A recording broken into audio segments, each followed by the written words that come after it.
بسم الله الرحمن الرحيم الحمد لله رب العالمين والصلاة والسلام على أشرف الأنبياء والمرسلين نبينا محمد وعلى آله وصحبه أجمعين أما بعد. On poursuit notre lecture du matn سفينة النجاة de الفقيه العلامة سالم ابن عبد الله بن سمير الحضرمي الشافعي رحمه الله تعالى رحمة واسعة. Nous sommes arrivés à un nouveau fasl qui concerne al-janaza, les pratiques funéraires. قال فصل الذي يلزم للميت 4 خصال غسله وتكفينه والصلاة عليه ودفنه. Donc il y a 4 choses à faire par rapport aux morts. Yalzam. Il y a 4 choses qu'on doit faire. Et ici, al-ilzam, ici ce qui nous est imposé, c'est bien sûr à caractère communautaire. Fardu kifaya. Le hukm, le statut. On rappelle que le hukm, c'est quoi donc? C'est un statut juridique. Obligatoire, préférable, recommandé, etc. والحكم واجب ومندوب وما أبيح والمكروه مع ما حرم. Comme dit l'imam al-Imrudi al-Shafi'i dans Tashil al-Turaqat fi al-Nadhmi al-Waraqat. Al-Muhim. Ici, c'est quoi le hukm? Dans le poème, il dit le hukm, c'est tout ce qui est wajib, obligatoire, mandoub, muharram, etc. Ici, le statut juridique concernant les règles funéraires, c'est fardu kifaya, une obligation à caractère communautaire. Donc, lorsqu'elle est remplie par un musulman, le péché est levé sur le reste de la communauté. Par contre, si personne ne pratique les funérailles de ce défunt, alors que ces derniers ont connaissance de sa mort, alors là, tout le monde commet et s'expose à un péché. Donc, il y a 4 choses. Il y a 4 choses qu'on doit faire concernant le mort. Ghusluhu, le laver. Takfinuhu, l'envelopper de linceul. Wassalatu alayh, prier sur lui. Wadafnuhu, et l'enterrer. Wadafnuhu. ثم قال المصنف رحمه الله تعالى أقل الغسل تعميم بدنه بالماء. أقل الغسل تعميم بدنه بالماء. Le strict minimum concernant le lavage, c'est quoi donc? C'est ta'mim al-badan bil-ma', que l'ensemble du corps, barakallahu fikum, l'ensemble du corps soit mouillé. On lave l'ensemble du corps.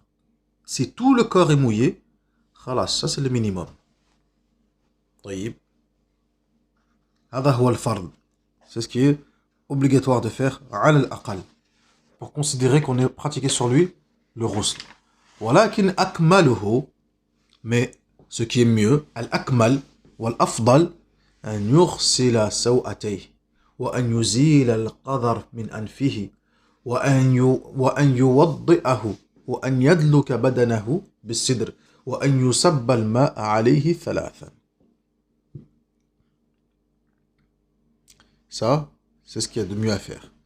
Le mieux, le lavage complet, c'est quoi donc? C'est de laver ses parties intimes, devant comme derrière. De même, sans regarder. Il n'est pas nécessaire de regarder. Du tout. Là, son corps reste couvert et on trempe, on verse de l'eau devant, on soulève, on verse de l'eau derrière, etc. On retire les impuretés qu'il peut avoir dans son nez. طيب. Et ensuite, on met du cidre sur lui, quelque chose qui sent bon, savon ou autre, etc. Qu'on va pratiquer, qu'on va mettre partout sur lui, sur l'ensemble du corps, pour qu'il sente bon. Et ensuite, ويسب الماء عليه ثلاثا. Verser de l'eau sur le corps 3 fois. هذا هو الأكمل. Ça c'est ce qu'il y a de mieux à faire. Et c'est un sujet, subhanallah, qui est... Bon, on arrive à ce sujet-là. C'est là où nous sommes arrivés. Mais subhanallah, ça coïncide justement avec ce que nous vivons aujourd'hui et ce que nous voyons en ce moment. Barakallahu fiikum, concernant les lavages mortuaires, etc. Avec l'épidémie de coronavirus. Qu'Allah vous préserve tous. Hafidhakumullahu tabaraka wa ta'ala jami'an min kulli sou. Et on voit, barakallahu fiikum, l'incapacité, en tout cas, pour beaucoup, de pouvoir pratiquer le lavage mortuaire, pour pouvoir enterrer comme il se doit l'amwat, les morts parmi les musulmans. Wallah al-musta'an. Mais après, ce qu'il faut savoir, ya ikhwan, bien que cela soit très difficile, barakallahu fikum, mais s'il n'est pas possible de pratiquer quoi que ce soit, parce qu'on s'expose à un danger, etc. Et là, les fuqaha al-shafi'iyya ont traité le sujet et ils ont évoqué ce genre de masaïl. Les shafi'iyya considèrent que lorsqu'il est impossible de laver le défunt, on recourt au tayammum. Voyez, par exemple, s'il n'y a pas d'eau, si on a peur de détériorer le corps, de le dégrader, etc. Si la personne qui souhaite accomplir le lavage s'expose à un danger, dans ce cas-là, il faut obligatoirement opter pour le tayammum. Al-Imam an-Nawawi, rahimahullah ta'ala, qu'est-ce qu'il dit dans le Majmou'? Il dit que s'il est impossible de laver le défunt, ou si celui-ci fut brûlé d'une façon à ce qu'il ait été lavé, son corps se détériore et ne sera pas lavé mais objet de tayammum. Ce tayammum est obligatoire car c'est une purification ne concernant pas l'élimination d'une impureté. Ainsi, il est obligatoire de passer à cela, c'est-à-dire au tayammum. Dans le cas de l'impossibilité d'usage de l'eau, comme c'est le cas du lavage à cause de la janaba, si le défunt était piqué par un serpent ou autre, d'une façon où s'il est lavé, son corps se dégrade, ou si le laveur risque une nuisance, donc le laveur, il s'expose lui-même à un danger. Et ici, apparemment, c'est le cas. Dans ce cas, il sera purifié par at-tayammum. C'est ce qui est mentionné dans Al-Majmou' de l'imam An-Nawawi, rahimahullah ta'ala. Et dans Minhaj al-Talibin ou Umdat al-Muftin, qu'est-ce que dit l'imam An-Nawawi?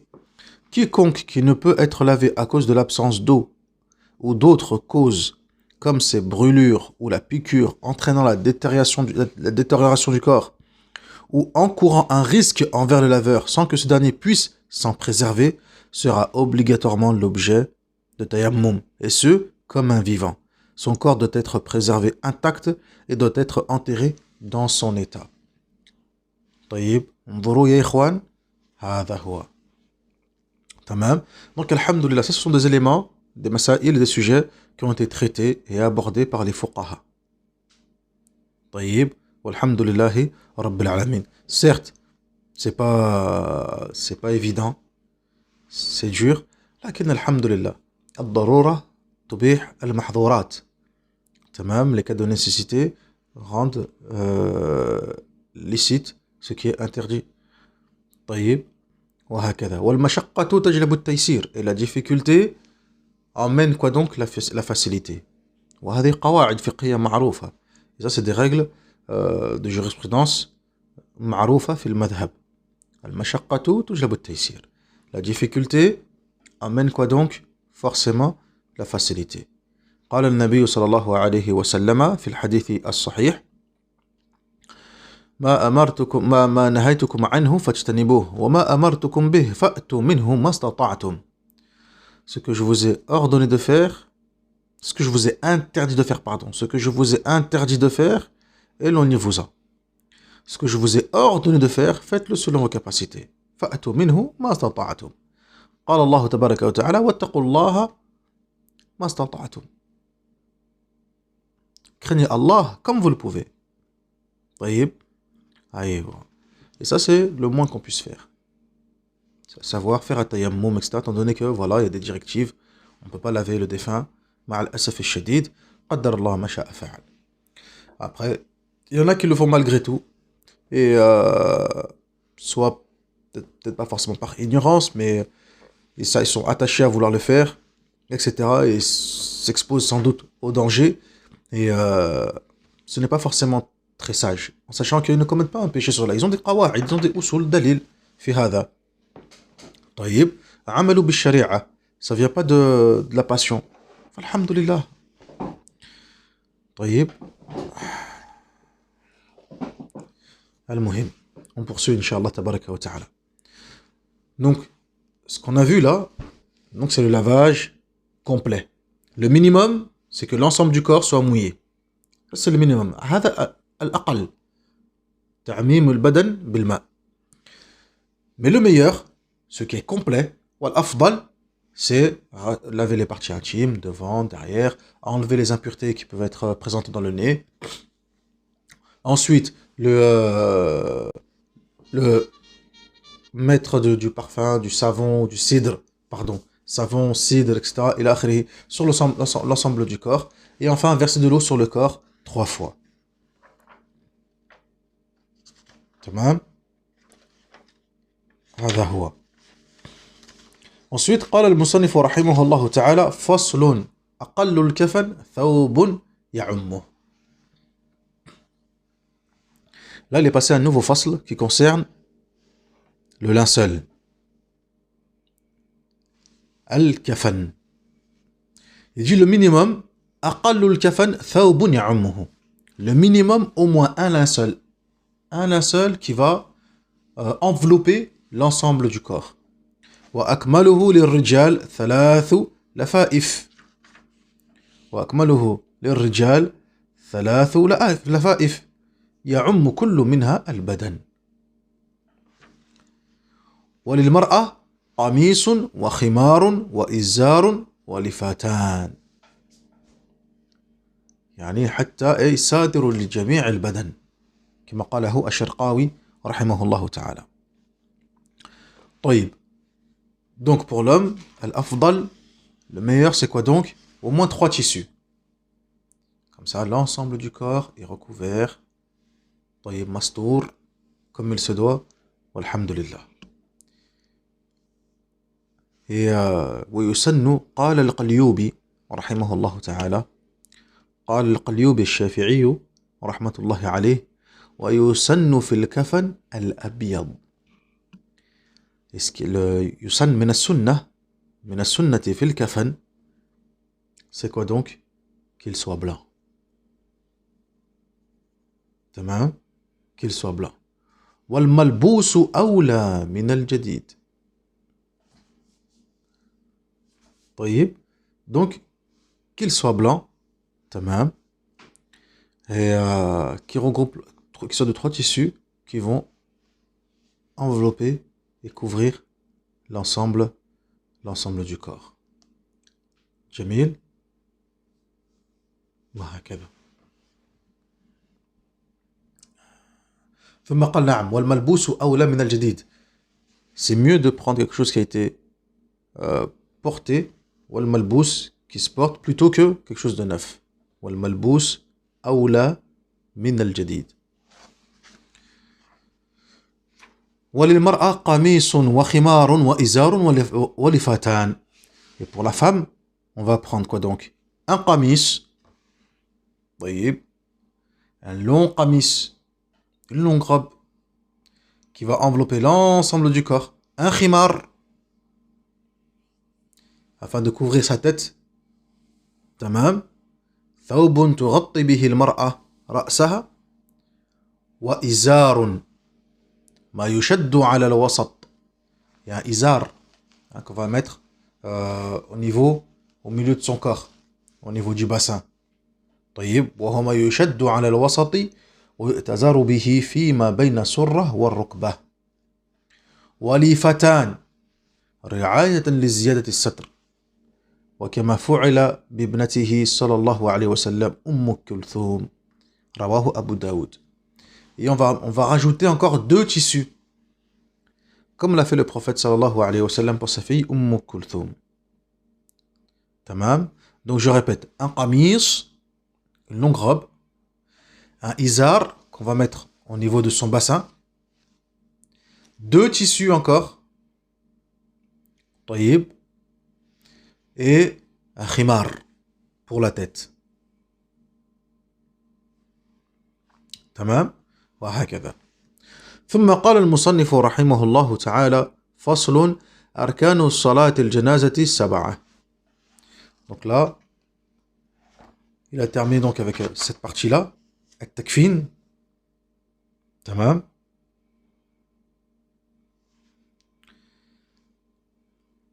Et maintenant, il va voir comment il va traiter la prière mortuaire. الصلاة على الميت.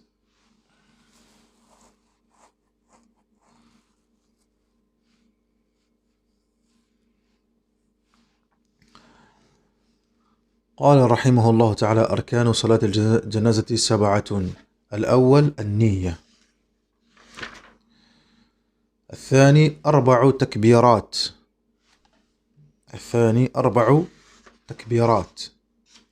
الثالث القيام على القادر. الرابع قراءة الفاتحة. الخامس الصلاة على النبي صلى الله عليه وسلم بعد الثانية. السادس الدعاء للميت بعد الثالثة. ثم قال والسابع السلام. Donc qu'est-ce qu'il dit rahimahullah ta'ala le musannif? Il dit première chose, barakallahu fikum, premier pilier, an-niyya, l'intention. Et non, la niyya, elle sera présente dans toutes les ibadat. Dans les adorations, on va mentionner an-niyya. النية شرط لسائر العمل بها الصلاح والفساد للعمل. L'intention, c'est une condition. C'est un élément nécessaire pour chaque adoration. بها الصلاح والفساد للعمل. De celle-ci dépend la validité ou non de l'action. Donc premier النية وهو القصد. تمام. Ensuite, الثاني 4 تكبيرات. Deuxième pilier, le fait de faire 4 takbir. 4 takbirat. Troisième pilier, القيام على القادر, se tenir debout pour celui qui le peut. Quatrième pilier, قراءة الفاتحة, la lecture de sourate al-Fatiha après le takbir al-awwal. الخامسة, cinquième pilier, الصلاة على النبي صلى الله عليه وسلم بعد الثانية. Donc le cinquième pilier, c'est la prière sur le prophète sallallahu alayhi wa sallam après le deuxième takbir. Donc, je me présente pour la prière de janaza. Je fais mon premier takbir. Je récite surat al-Fatiha. Deuxième takbir, je prie sur le prophète sallallahu alayhi wa sallam. Sixième pilier, الدعاء للميت بعد الثالثة. Invoquer pour le mort après le troisième takbir. Donc, premier takbir, je récite surat al-Fatiha. Deuxième takbir, je prie pour le prophète sallallahu alayhi wa sallam. Allahumma salli ala Muhammad wa ala ali Muhammad kama sallayta ala Ibrahim wa ala ali Ibrahim ila akhir. En troisième takbir, je fais encore Allahu Akbar. Et là, je fais dua للميت. اللهم هذا عبدك وابن عبدك خرج من روح الدنيا وسعتها ومحبوبه وأحبائه فيها إلى ظلمة القبر وما هو لاقيه إلى آخره. Ensuite, je fais dua pour الميت, pour celui qui est mort. Après, la troisième raka'a. Troisième takbira, afwan. La troisième takbira. Il n'y a pas de raka'a. De toute façon, à la kulli hal. Dans cette janaza, il n'y a pas de raka'a.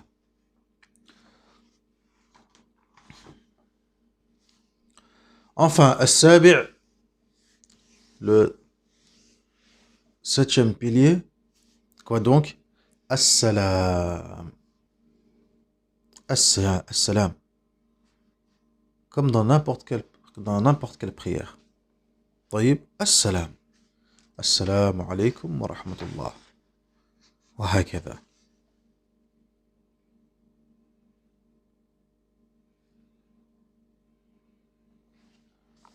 تمام. وهكذا. Si ce n'est que, comme disait Fuqaha Shafi'iyya, dans le taslim, il n'est pas préférable de rajouter à la fin wa barakatuh.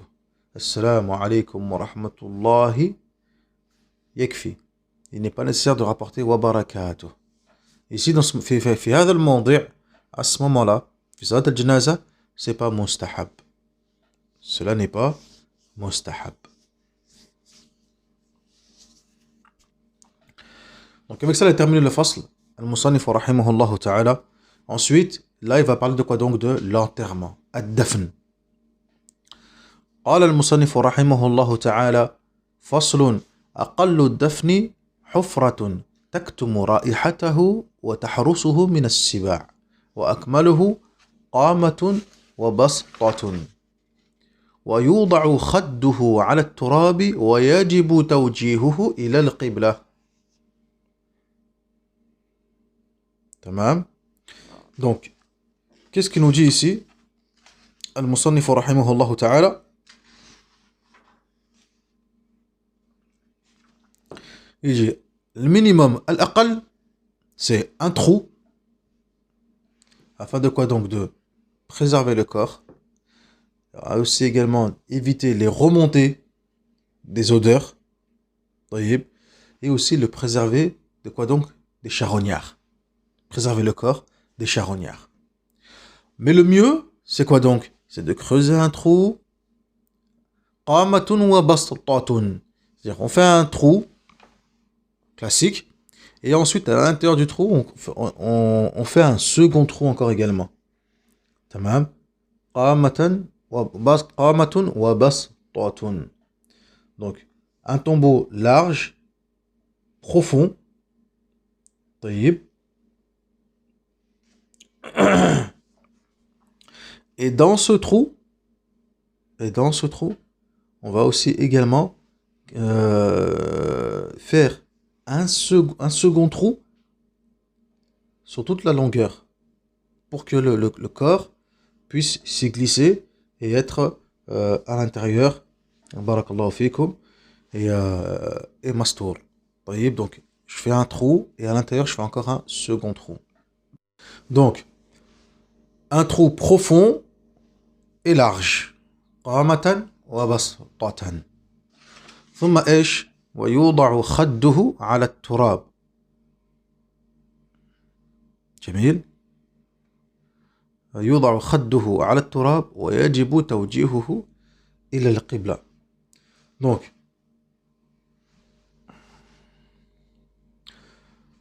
une fois qu'on a fait le trou large et profond, une fois qu'on a fait une fosse, ce qu'on appelle l'ahd, on le met face à la qibla et on l'allonge. On y introduit le défunt, la tête en avant. Bien sûr, on dit Bismillah, kama ja'a fi sunnah, Bismillahi wa ala millati rasulillahi sallallahu alayhi wa sallam. Et enfin, on le couche dans cette fosse, dans cette tombe, dirigée vers la qibla. Et une fois que cela est terminé, on aplanit la tombe sans laisser d'élévation sur le sol et on n'y établit pas de construction et on ne la blanchit pas à la chaux, etc. Donc avec cela, on a terminé donc ce qui concerne l'inhumation, ad-dafn. Là ensuite il va attaquer un second chapitre. On va entamer un autre fasl, un autre sous-chapitre qui concerne quoi donc? Donc là on a traité l'inhumation et là il va évoquer le fait d'exhumer un corps, l'exhumation. فصل ينبش الميت لأربع خصال. À quel moment il est permis d'exhumer un corps? للغسل إذا لم يتغير ولتوجيهه إلى القبلة وللمال إذا دفن معه وللمرأة إذا دفن جنينها معها وأمكنت حياته. الله أكبر. طيب. Donc, pour l'exhumation d'un corps se fait dans 4 circonstances. En tout cas, ici, c'est ce qui est évoqué ici, في المتن سفينة النجاة. Donc, ينبش الميت, c'est-à-dire يكشف القبر الذي فيه الميت لأربع خصال. Donc, lui, المصنف, il a cité 4 éléments, ولكن on verra que في المطولات, dans d'autres كتب, Inch'Allah, tabaraka wa ta'ala, on verra qu'il y a sans doute peut-être d'autres circonstances. La première, c'est quoi donc? Les ghusli, ou les tayammum, que ce soit pour le ghusl ou bien le tayammum. Tamam. Donc si la pratique du ghusl et du tayammum ou bien du tayammum, tamam, n'a pas été pratiquée, on va exhumer le corps pour pouvoir le faire. Tadarukan lit-tuhri al-wajib, afin de pratiquer quoi donc la purification obligatoire. Jamil. ولكن à la condition إذا لم يتغير, si le corps n'a pas commencé à être altéré. Tamam. Et autre condition c'est également si le corps n'a pas été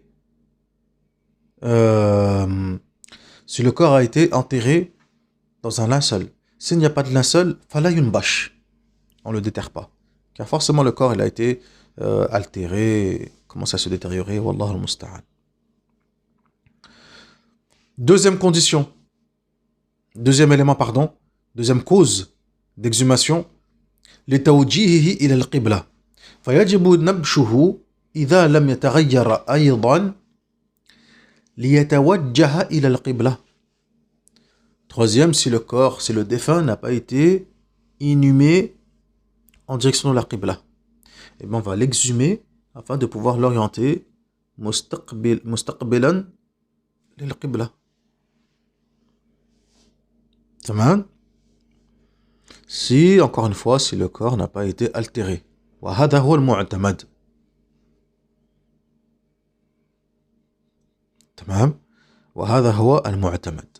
Ça c'est l'avis du madhab. Autre élément encore, autre cause, للمال إذا دفن معه. S'il a été enterré avec de l'argent ou n'importe quoi d'autre, un bijou, des bijoux, peu importe. Fayumbash, encore une fois ici, on l'exhume. On l'enterre sans rien. Lui et son linceul faqat. Et enfin, quatrième cause, للمرأة إذا دفن جنينها معها وأمكنت حياته.